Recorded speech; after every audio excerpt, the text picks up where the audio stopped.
Dear colleagues, it is with great pleasure that I will introduce our next plenary session speaker.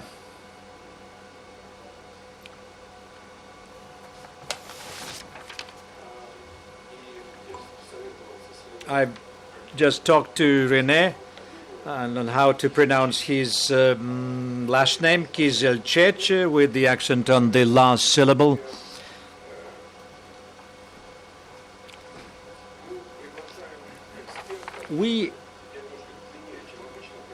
It will be a longer introduction than normally I do. Honestly, we invite experts who are recommended to us by the experts of the previous conferences and by our leading partners. And we invite as keynote speakers, people who are famous in terms of current discussions in higher education. And honestly, we were surprised when a number of our colleagues have suggested René as a keynote speaker, because I saw that it is only this year that he defended his doctoral dissertation.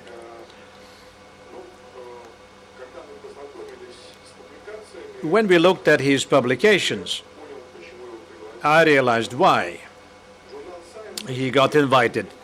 Science journal do not always publish articles on education, and the recent article by our speaker, René Kizilcec, triggered a lot of interest. It was published early this year in Science, and it dealt with global MOOCs, massive online courses.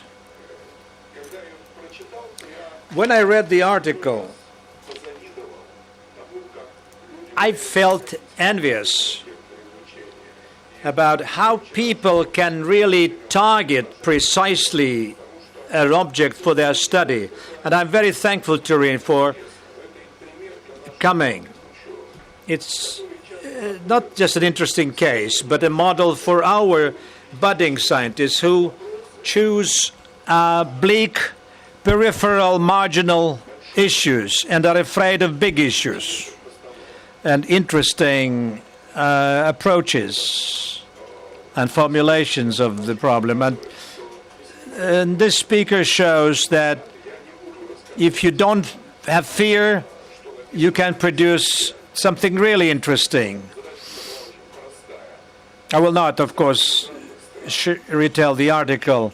If there are people from different countries, so how do they differ in, is their participation differ in MOOCs? And this was more or less the target audience of this study. Now it's becoming a key subject for higher education. It's very much about what Susan was talking about, this emergence of MOOCs, and Michael Barber wrote, "An avalanche is coming."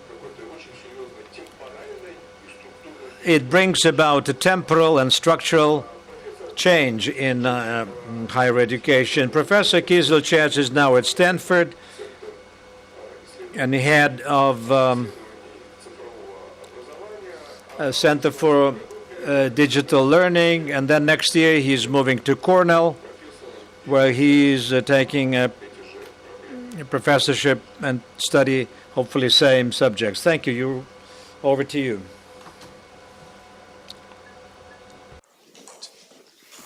Thank you very much, Isaac, for this wonderful introduction. And thank you and Maria for inviting me to speak. It's an honor to be here among all of you colleagues.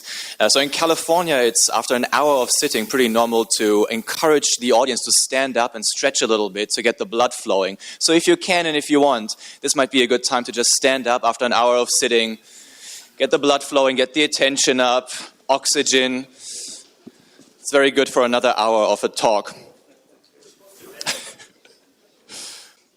All right. So my background is in social psychology, human-computer interaction, and the learning sciences. And I've been focusing over the last few years on what psychological factors affect success in online courses, in digital learning environments, and how the design of these environments can affect those psychological factors to help students be more successful. And so today I'll talk to you about how we can move towards making online learning work, not just for those people who are already pretty successful, but for people who are struggling in more traditional learning environments. It's an interesting time for institutions of higher education. Universities were designed for very different purposes at a very different time. In the US, many universities were designed to educate middle managers. And now they need to educate everyone, really. And the system is very expensive. The average price of a 4-year degree, a bachelor's degree at a US private college, is $135,000.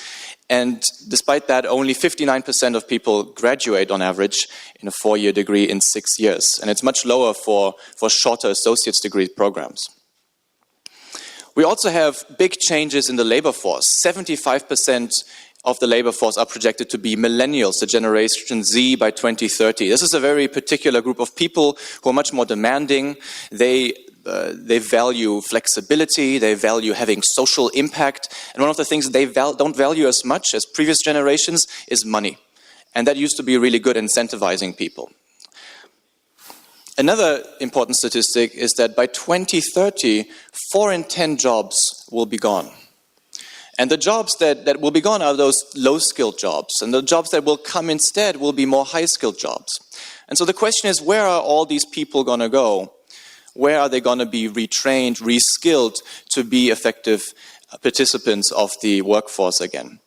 I'm pretty sure that they won't go to places like this one or any other university that is a brick-and-mortar institution. Many of them will have to turn to online programs. And online learning really has the potential to lower costs, to improve learning outcomes if we get it right, and to be a solution to this large reskilling effort that we have ahead of us. And there's been a lot of innovation in online learning through technology and through investments. Just in 2015, $1.5 billion have been invested in venture capital funding into edtech startups. And this number has been around the same over the last few years. So a lot of money is flowing into it. And we've seen with these kinds of investments, disruptions in other industries, whether it's the transportation industry, the hospitality industry, communication industry. And so the question is, what's going to happen to higher education? Well, we thought we had an answer to that in 2012 when the New York Times declared it the year of the MOOC.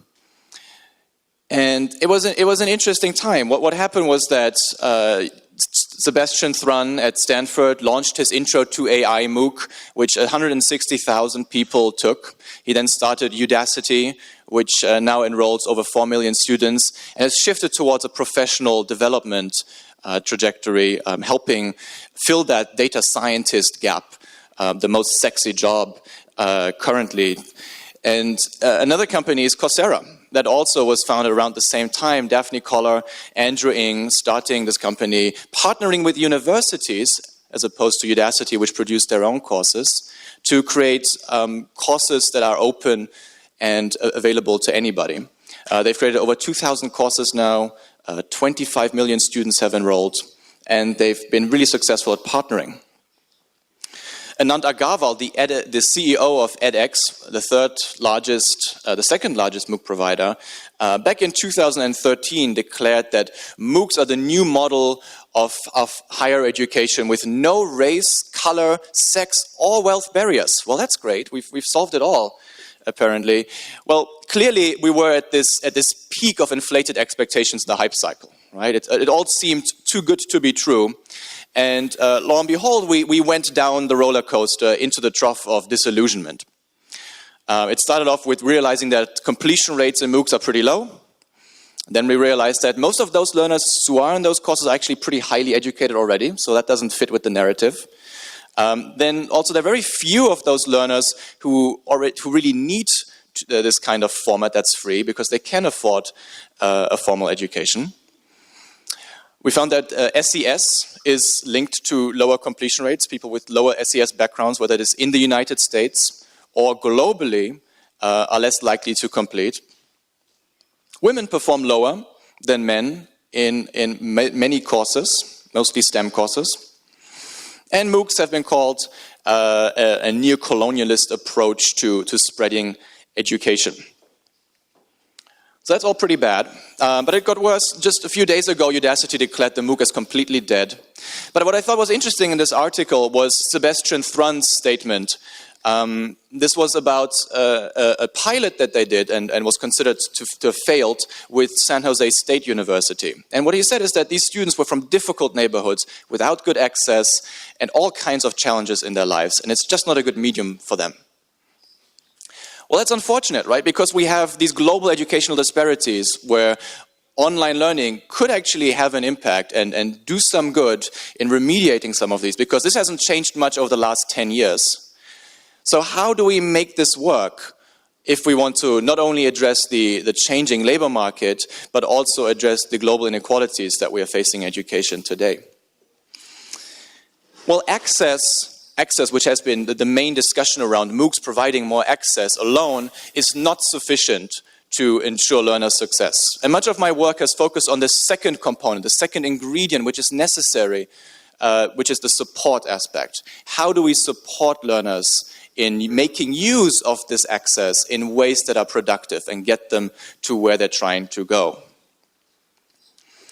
So in this talk, I'll focus on two barriers to success. And by success, I mean achieving one's goal in the course, completing courses, doing well in the course.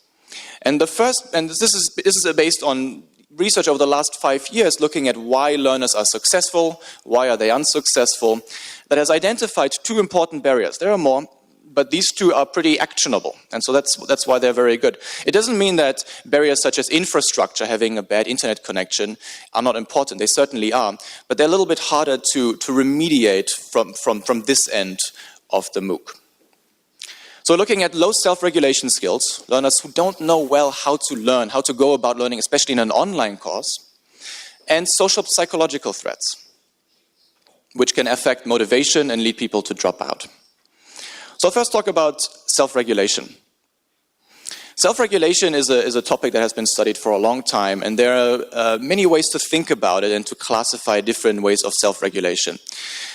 We can think about cognitive strategies for self-regulation, such as strategies that support acquisition of knowledge, rehearsal strategies, organizational strategies, elaborating on things that you've just learned about. Those are all good cognitive strategies to ensure that what you just learned stays in your memory, it gets acquired by your memory. Metacognitive strategies are one level up. You plan how you're going to go about the learning process. You're going to self-monitor yourself as you are learning and seeing whether you are making progress towards your goal.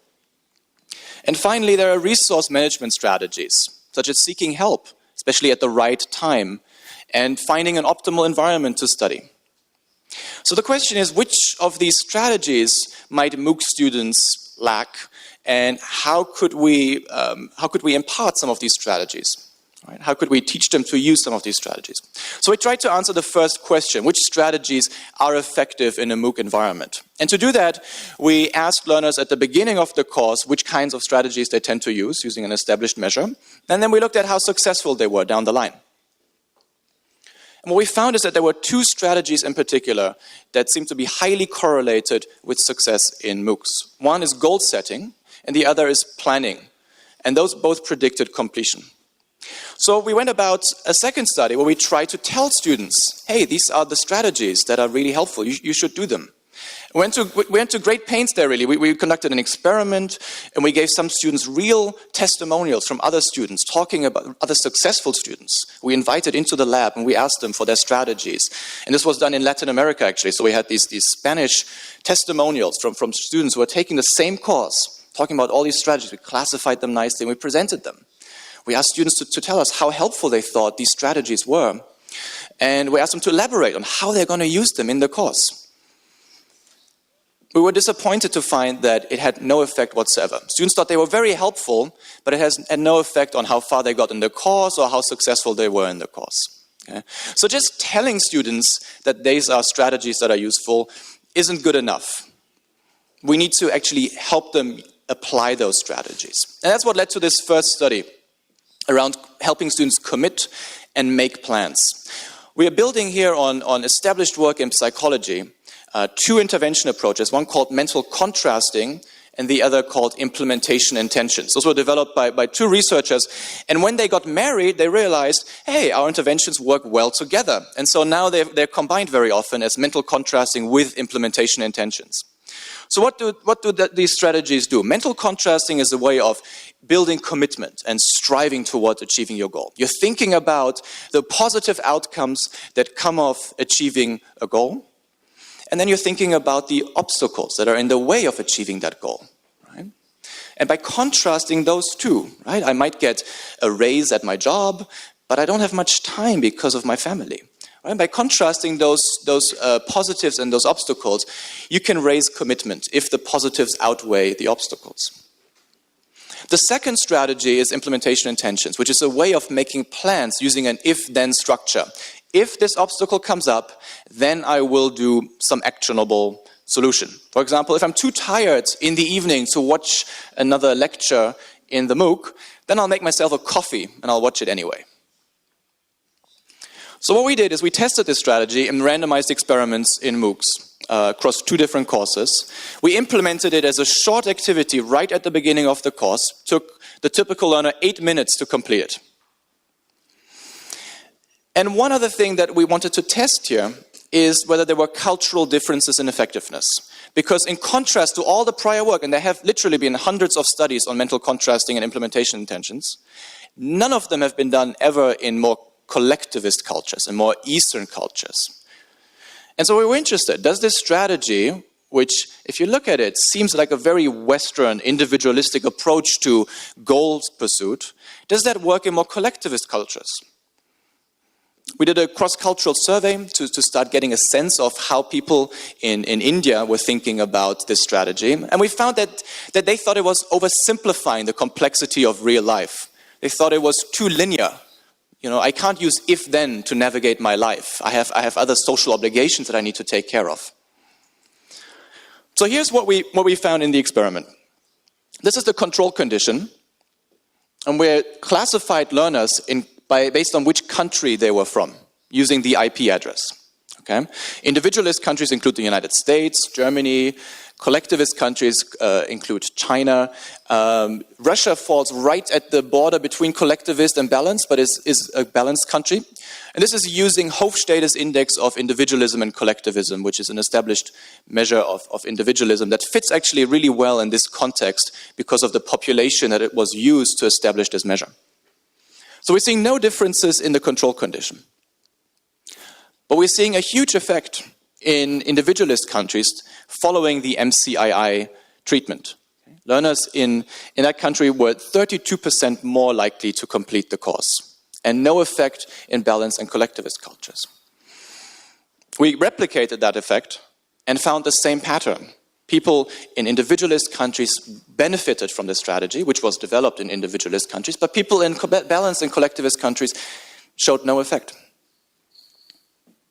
So here are some implications of this. First of all, and importantly, do we have a way of scaling support structures? Not just the content, right? The MOOC scales the content, but there's also a way of scaling the support structures to accompany the content and help learners be successful in achieving their goals. Now, the second point is that there is interesting heterogeneity on a cultural level. Right? The same intervention that works and is highly established in the literature in one country does not work in another country. And so this raises the question of how do we develop interventions that work across different countries or specific interventions for specific cultural contexts. Right? One of the things we got from the survey, for example, was that people in India really liked social accountability. They thought that was a really effective strategy for goal pursuit. They thought that if I could ask my friend to hold me accountable for my progress in this course, that would motivate me. How could we leverage those kinds of motivations? And finally, we can extend these findings into other mediums. For example, using dashboards or timing interventions. Here's a dashboard that we developed with colleagues at TU Delft, which shows learners in a social comparison way how learners previously who were successful behaved in the same week that you are in right now. And you can compare yourself to those successful learners from before. So it's an upward social comparison. We found that this kind of visualization, showing this to learners, actually increased their completion. So this is the first study that I wanted to talk about how to support self-regulation. The second study is about social psychological barriers to online learning. And this is really motivated by the finding that there is a global achievement gap in MOOCs. Learners in more developed countries are much more likely to complete than learners in less developed countries. This is data from 55 Stanford courses, Stanford MOOCs, including 1.8 million learners. Right? And so what this suggests is that instead of having a flat, it doesn't work, right? No. Instead of having a flat line here where anybody, from no matter what the background of the country is, can perform at the same level, we're seeing replicated the same inequalities that we see in the world today. So there are many reasons why we could see this pattern. Right? It may be that the infrastructure in less developed countries is worse, which certainly is the case, and so the internet connectivity isn't that great. Moreover, those courses were all in English, so it may be a language barrier. Right? So there are many reasonable alternative explanations, but we chose to focus on a social psychological barrier. We had evidence that learners in less developed countries were more likely to say that they experienced what is called social identity threat, which is a fear of being seen as less capable because of one's social group. Okay? This is very related to stereotype threat, the fear of being seen in light of a negative stereotype about yourself, about your group. Okay? And so the way you can assess this is using questions such as, how worried are you that people will think that you are less capable because of the country that you're from? Okay? And so this has a long tradition. It has been shown to impair working memory, persistence, and learning. It comes out of research by Claude Steele, who studied black students in majority white colleges who came in with the same SAT scores. But over time, black students underperformed compared to white students. And he found that one of the reasons was that black students were worried about the negative stereotypes about African Americans compared to whites. And so this has been shown to impact working memory, learning outcomes, and persistence in various environments. It has also been shown to contribute to achievement gaps in the United States, whether it is in terms of gender and STEM subjects, in terms of ethnic or racial groups, and first-generation status. But the good news is that psychologists have developed interventions in order to alleviate threats and help students navigate the environment better. So what we've done here in this study is we've adapted some of these strategies to see if they're also effective in an online environment. And so this is essentially what we're testing here. The hypothesis is that the stigma about low national development is leading students to experience social identity threat, and that in turn leads them to perform lower in the course. And the psychological intervention intervenes right there and alleviates some of that social identity threat and helps them have higher outcomes. So here are the two interventions that were used. One is called a value relevance affirmation. This is a new kind of intervention based on two established approaches. What it does is it encourages students to connect their taking of the course with what they really value. For example, you may value relationships with family and friends. The prompt asks you to write about how taking this course reinforces and serves your most important value. Relationships with family and friends. One example of what someone from India wrote is, I'm taking this course so I can get a better job, so I can spend more time with my family. Right? You see how that makes the taking of the course suddenly a much larger thing than just taking the course. Right? It connects more to what you really care about, and it increases motivation, and it buffers you against some of the threats that might otherwise come up. The second intervention is an established intervention in social psychology called the social belonging intervention. What it does, it reattributes fears that come up in a new environment. Right? So you might enter a new environment, just like most college students do, and worry that they may not be good enough, or they may not be good enough because of where they come from. And they worry that it's just them who are worried about this, and all the others seem to be fine. And what this intervention does is it reassures them that everyone is experiencing the same fears, the same concerns, and it's completely normal, and it's getting better over time. Okay? And this is done using testimonials of prior students who talk about their experience and how it was hard at first and how it got better over time. Students are then asked to reflect on those testimonials and think about how they feel in the course themselves and how this may get better. Okay? So those are the two interventions. We once again ran a randomized experiment in 2 MOOCs. We compared the value relevance affirmation, the social belonging intervention, and a control condition, which was a study tips condition. And I just told you before that study tips don't work, right? Just telling people here's some things to do. It's also the standard control condition in many of these in this literature. These were once again brief activities implemented at the beginning of the course, took a few minutes to complete, typically. And we expected that these interventions would help specifically those threatened learners in less developed countries. Right, so here's the setup. We had this survey at the beginning. In that survey, we assigned learners randomly into these 3 conditions, and then they entered into the course, and we observed their course outcomes. So here are the results from the first experiment. We're looking here at persistence. Right, on the left, we see the control condition. What we're seeing here is the global achievement gap in persistence. Learners in more developed countries, the red bar, are persisting at twice the rate as learners in less developed countries.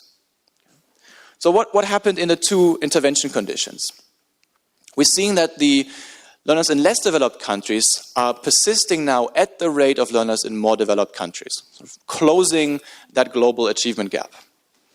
We replicated that finding in a second course, very different topic, very different institution. The first one was a Stanford course, the second was a Harvard course. And we found the same pattern. Learners in less developed countries are persisting at higher rates in the course following the intervention. And we could also look at completion in that second course. And we saw that learners in less developed countries were also completing at a higher rate following the affirmation intervention, but not the social belonging intervention. Okay.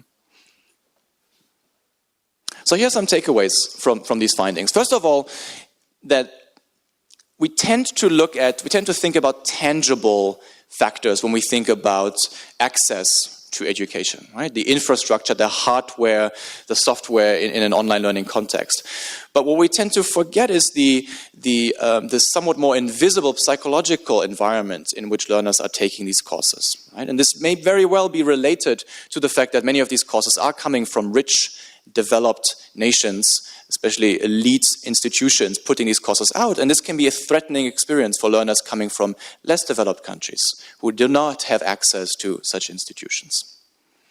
We also show that these interventions can help remediate some of these psychological barriers without changing any of the structural barriers, right? We did not give them better internet connection. We didn't teach them better English, right? We just changed the psychological environment in which they were pursuing this course, in which they were learning.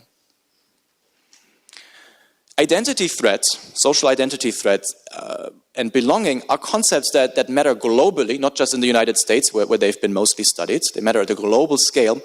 And what is, I think, most surprising is that they even matter in online environments, right? Where I'm not sitting there with classmates. I don't see that I'm the only black person in the room, right? It's not as obvious as in many of the other contexts in which this has been studied. But it can still matter. And the reason why I believe it does matter is because of cues in the environment.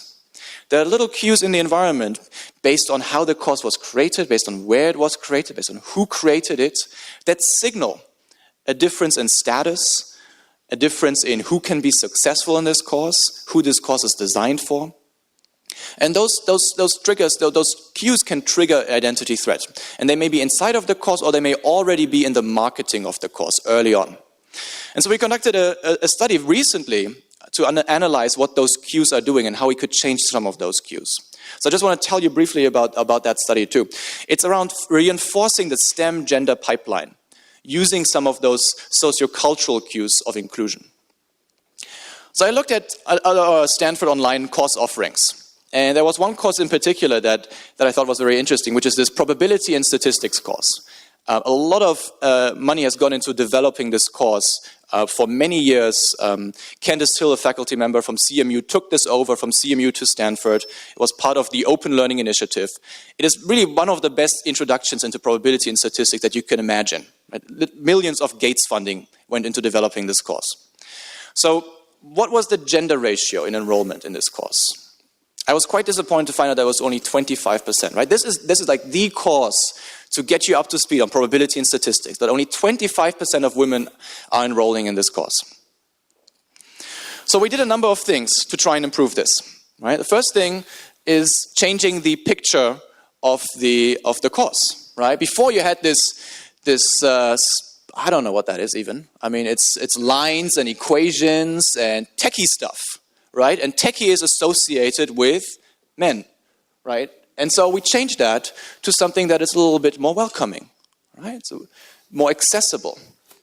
Second, we changed the email announcement that went out, which before was very objective, right? And it advertised this course as a classical treatment of probability. Well, guess what the classical treatment of probability looked like? A lot of men in a classroom.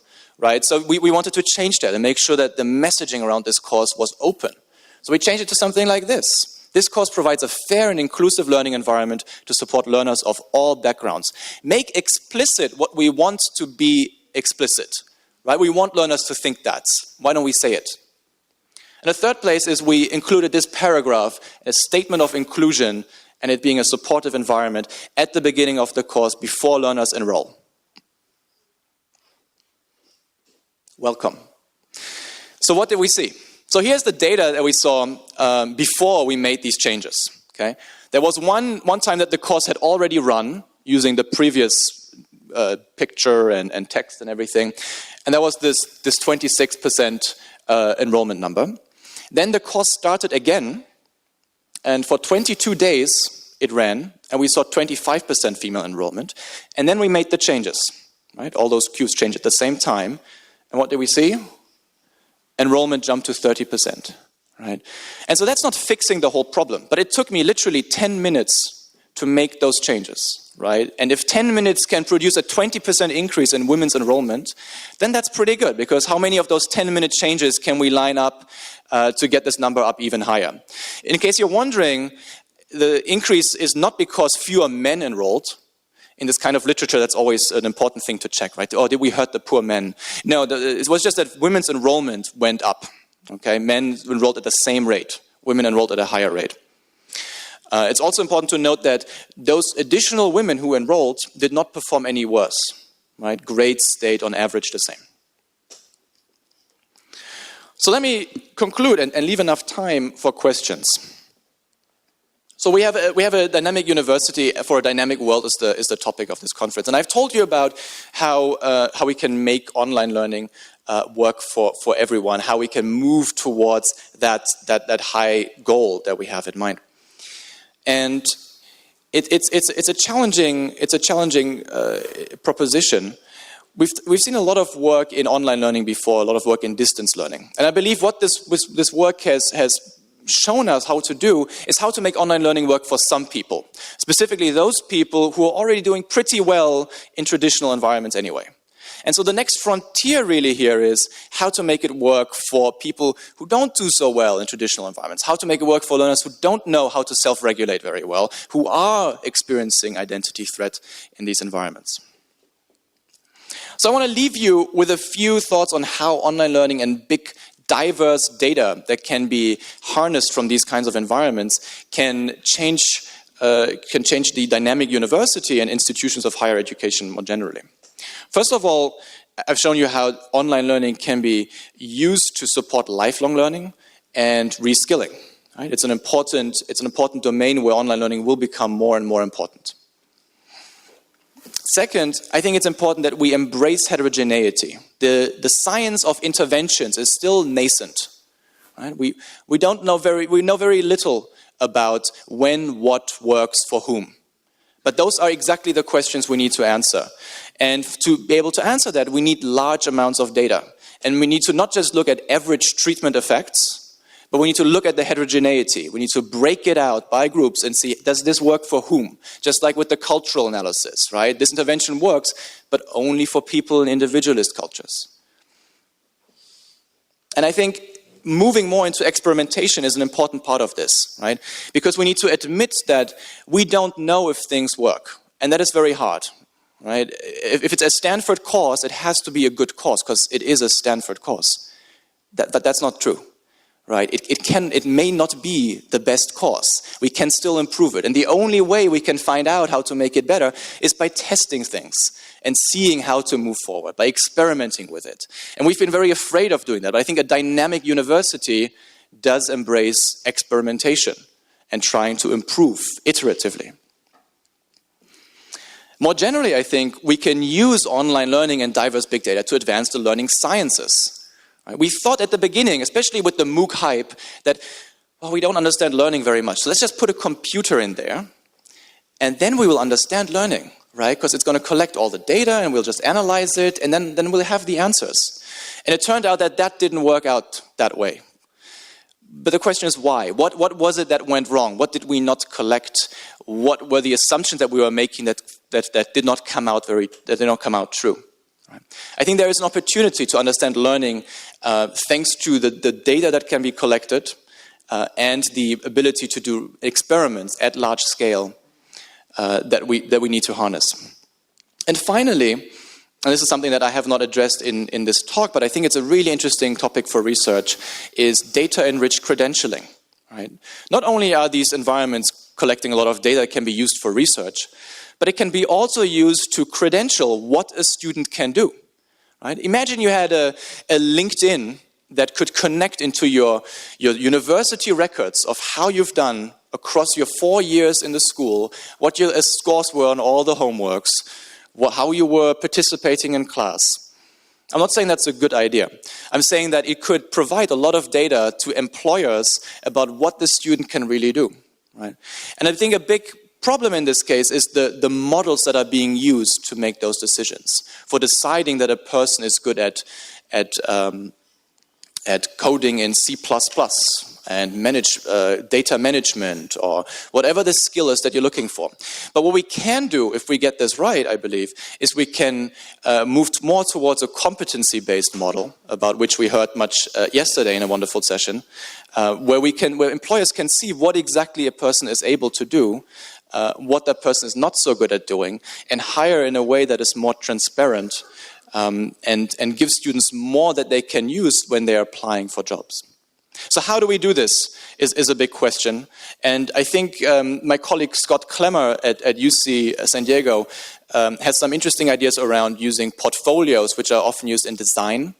When you're applying for a design job, you come with a portfolio of the things that you've done, right? In addition to using a score that tells you how good you are at different things, right? Because you still need some kind of score in order to sort people, but you also want to be able to go deep, right? And see what is this person like? What can this person really do? Which is very similar to graduate applications, right? Where we have scores as well as some writing samples.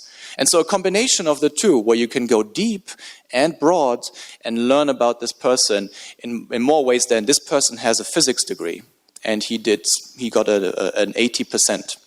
Right? Going deeper, therefore, is, I think, an opportunity that we have by leveraging some of this data. Right. So my main conclusion is that access plus support equals success. And with that, I'd like to thank you and take questions.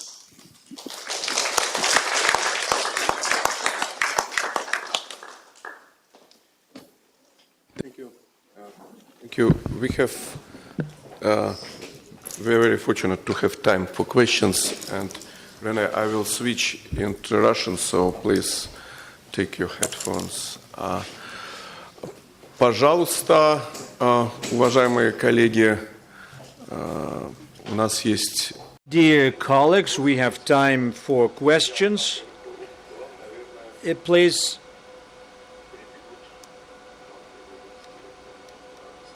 Yeah, grab the mic.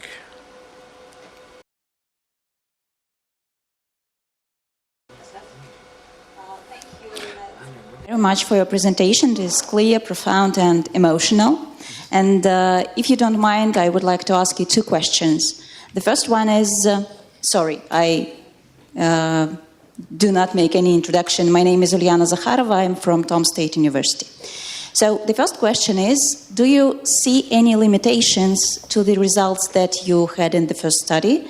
Because the country that the IP shows may not correlate with the country the user is from. For example, I'm Russian, but I'm studying at the US, and the IP of my laptop shows that I'm American. And the second question is, do you have any so-called changes to the work that you have with the MOOC instructors after you have found out these conclusions in the psychological aspects, so that they should produce the MOOCs differently, or they should take into considerations these results? Thank you. Great. Thank you very much for those two questions. They're excellent. To the first question, yes and no. There is work showing that IP addresses tend to correlate pretty well with where students are. You know, proxy servers and those sort of are the exception there that mess it up a little bit. But in general, that's a pretty good indicator. You ask about where the person is from. Now, I would argue that it matters to a large extent in what environment you are. Right? It's the cultural environment in which you need to plan. And if you are in a US environment, even if you're Russian, you're in an environment that's incredibly individualistic, right? Where people are thinking if then. And so given that the environment is like that, I think the intervention makes sense. It makes sense to break it up like that, because that is the environment you're trying to navigate. Right? Because it's not just a personal environment, it's also a social environment. And if the social environment is very individualistic, then it may be much more acceptable to use an if-then approach to plan how to overcome obstacles. To the second question of how to change how courses are designed. I think this goes back to the point that Susan also mentioned, which is that most of these courses are designed in the United States currently. The majority of them are designed there, and they're put out there. And who is designing them? Well, mainly people in California, if it's Udacity. And what are the teams like who are designing them? They're probably mostly local people.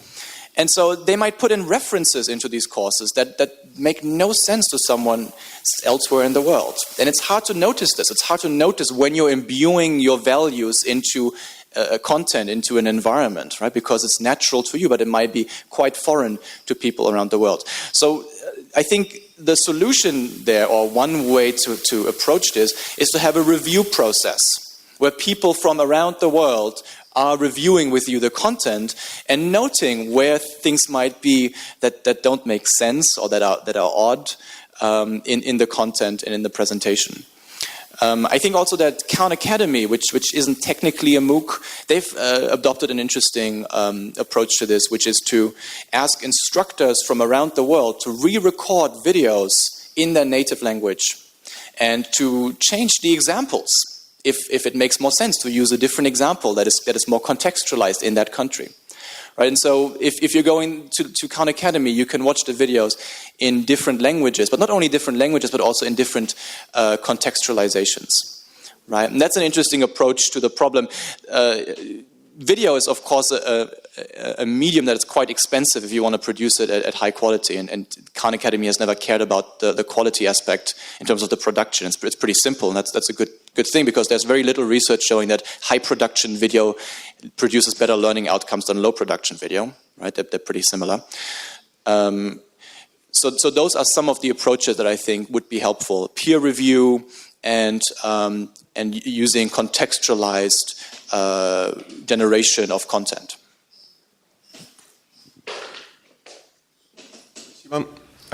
Пожалуйста.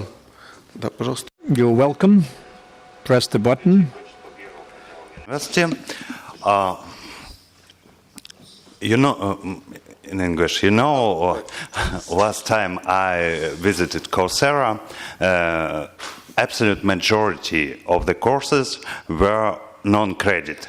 Well, maybe except Illinois University that recognized some courses for MBA program. And I believe that is true for most international platforms, well, edX, Udacity, and so on. In Russia, there is an experience of a national platform that offers credit courses, but credits are recognized within close circle of participants. In your opinion, what are perspectives and maybe barriers to globally recognized credit courses on global platforms? Yeah, that's a great question. You're right. Most of the courses, they don't provide credit. They do provide statements of accomplishment or certificates or whatever name your university allows you to use, which to many learners is still a valuable credential, right? Learners put it on their LinkedIn profiles, they put it in their CVs. Companies like IBM, Microsoft encourage applicants to say that they've to put these certificates in their application materials. And especially people in less developed countries are interested in those credits because if they can show, I have this certificate from MIT that I completed their intro engineering course, then that can be worth something. But going back to your question about credit, there are some exceptions. So I'm having the pleasure to work with ASU this year, Arizona State University, and they've launched a few years ago the Global Freshman Academy on edX, which is a program that does indeed provide credit. And it's set up in an interesting way. It's set up such that you can complete the entire course, you don't have to pay, and once you know that you've gotten the grades to be able to get credit, you pay. Right? So there's no risk involved. You can go through these courses that are all introductory courses that you would otherwise take on campus or using their other online offerings. You can take them, get them out of the way. Now, how could this be used effectively? I'll get to your question about quality control in a second. But I think another interesting thing that I want to point out is what this can be used, if it's done well, for is making admissions decision not based on data that is from long ago in some cases. Right? If we're looking at more adult learners who may have never had the chance to go do their bachelor's degree or finish their high school degree, who dropped out of high school because things happened in life, how do they get into institutions of higher education? Right? They need to provide some credentials. In the US, they can go to community colleges for the most part, get credits there that they can then transfer to other schools where they can get a bachelor's degree. What ASU is starting to do with certain populations is that you can take those online courses on the GFA, the Global Freshman Academy, and if you do well in those, you can get into ASU. Right? So people who fall below the threshold of acceptance, they can prove themselves, something called the Earned Admissions Program, by taking those courses that are accredited, right? Which I think is a wonderful pathway for facilitating social mobility for those for whom, who had non-traditional paths.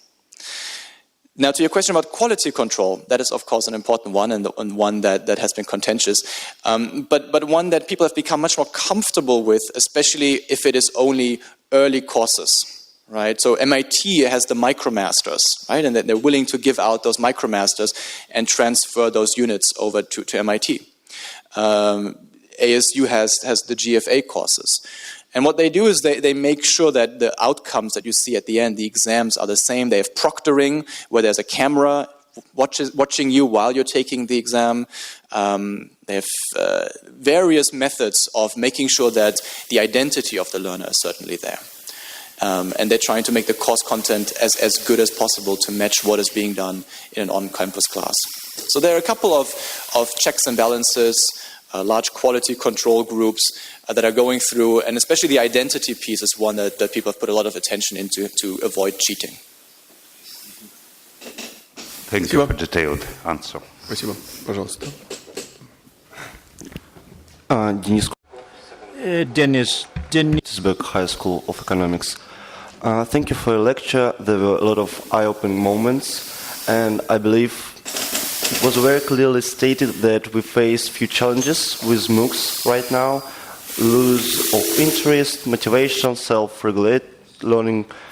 And I do hope you believe yesterday's presentation about games in Magister program in public administration, and it seems to me that simulators and different type of games, they deal with these problems perfectly. Few reasons. They got story, and story is incredibly important because student is always engaged. He is always interested what happens next. There is always unexpected activities which engage even more. There is achievements. There are achievements. There is some guide. And question, please. Yes. All right. What do you think? Maybe universities won't transform into MOOCs, but rather into simulation and games, educational games. Thank you. I think that's a very acute observation. I believe that games and simulations are a building block that can be put into whatever framework you have, right? Whether that is a MOOC or some other framework, whether it's a SPOC or any other acronym that we have today. I think they are much more effective in most cases than videos, right? We focused so much on producing videos because, that's what TED Talks look like, and TED Talks are cool and engaging, clearly.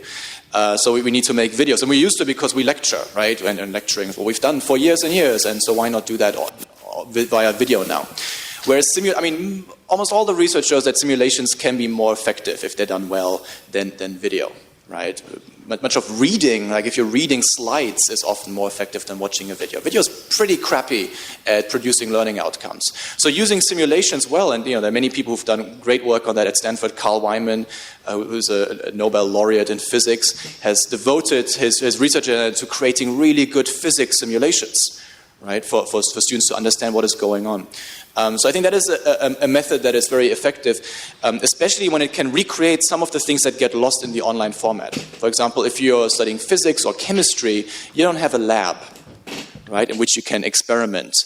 So moving the lab into the online space where you can sort of take a thing and put it in the thing and see what happens, right, it makes it more experiential potentially, right? And there are people who've worked on creating those kinds of lab settings which are safe, right? Because nothing bad can happen to you. You can try things that you couldn't, right? I can give you chemicals that I couldn't give you in a real lab, and you can learn during that process.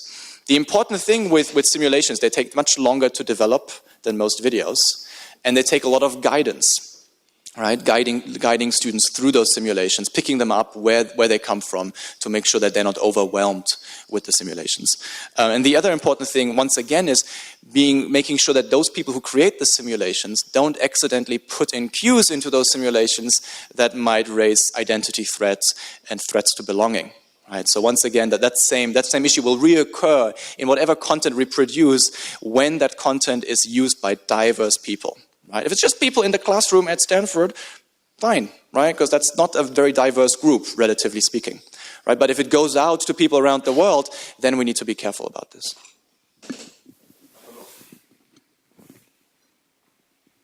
Roman Melnichenko, Volgograd University. I want to congratulate the speaker. You look like a Muscovite, very much. You speak as fast as Muscovites, and I'm from a provincial town, and I understand 5 to 10% of what you're saying because you're so fast.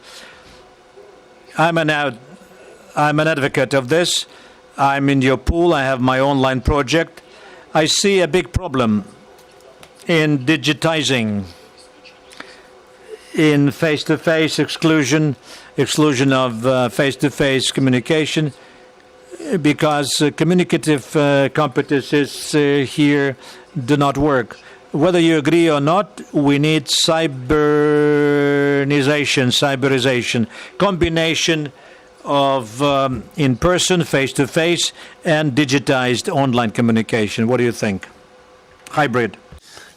I think where it's possible, it's hybrid models are going to be probably the dominant model, especially for people who can afford them, for whom it is possible. And it doesn't necessarily have to be a teacher or a professor in the front, right? It can be someone who's really good at coordinating for a course, right? But having humans in a room, we're not there yet where we can have, I mean, the reason why we're all sitting here is because this doesn't work yet on video conference, right? Like I could have been on the screen, but that would not have been as engaging. I'm not as good on the screen than I'm in person. And I speak probably even faster on the screen. So I absolutely agree that hybrid is a good idea. It provides a lot of benefits. It can complement the online experience, and it can complement it in specific ways, right? I mean, a lot of the things that we are doing in the classroom today, well, I should say the lecture hall today, is something that can easily be outsourced online, right? The lecturing itself. Right, and that's where people talk about the affordances of online videos that you can pause and replay and play again. I don't think that's the main affordance of online learning. That there are many more than replaying videos, but it's a place to start. But there are so many things that we can do in person, which will help build some of those power skills or soft skills or whatever we want to call them, to get closer to having these our T-shaped persons, right, who are not only deep, but they're also broad, and they have those skills that are important in the 21st century, and build those. But I think we also need to think about how to build some of those skills online, right? How can we teach teamwork in an online setting for people who can't easily get together with others? How can we teach critical thinking in an online setting? And that is still a frontier, I believe, that we need to address, and we don't know quite yet how to best do that. But it's, I think, a fruitful endeavor to try and do research into both how to do hybrid setups effectively and how to teach some of those things that we would expect from a hybrid model, also just online for those people who just don't have access to a good hybrid model. Спасибо. Thank you. You're welcome. Thank you very much. Thank you for an interesting presentation. Building on your last idea, and ask a question. To what extent can one use a collective instruction and group instruction when participants are not only learning, competing individually one against another, but they are forming groups, communities using B2B models, and that's a resource for support. Did you study this? What about students, participants teaming together, and prospects for this both for collectivist and individualistic cultures and countries? I think it's a really valuable idea. It's a great question. I myself have not studied this. Some of my colleagues have, notably Chinmay Kulkarni, Scott Klemmer, Michael Bernstein, folks at CMU, Stanford, and UC San Diego.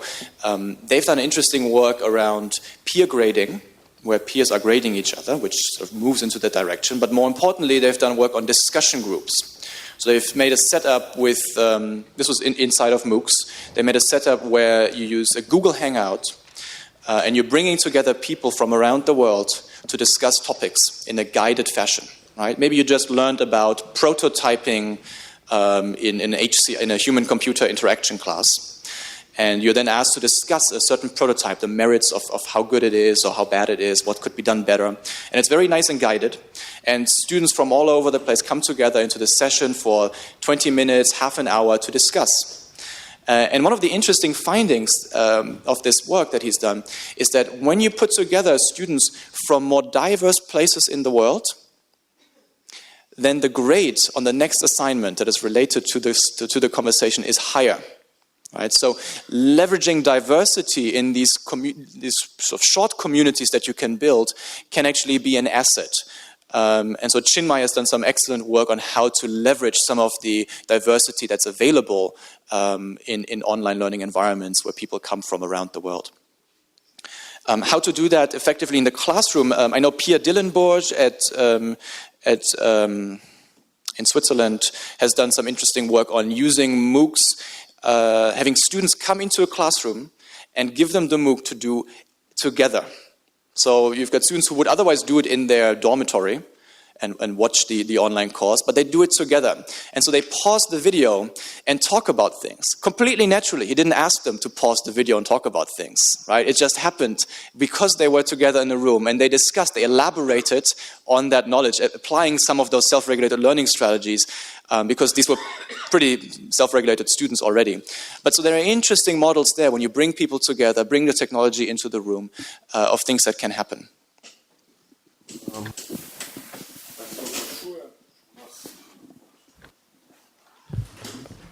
Спасибо большое. У нас закончилось. Thank you very much. Our time is up. Let me remind you,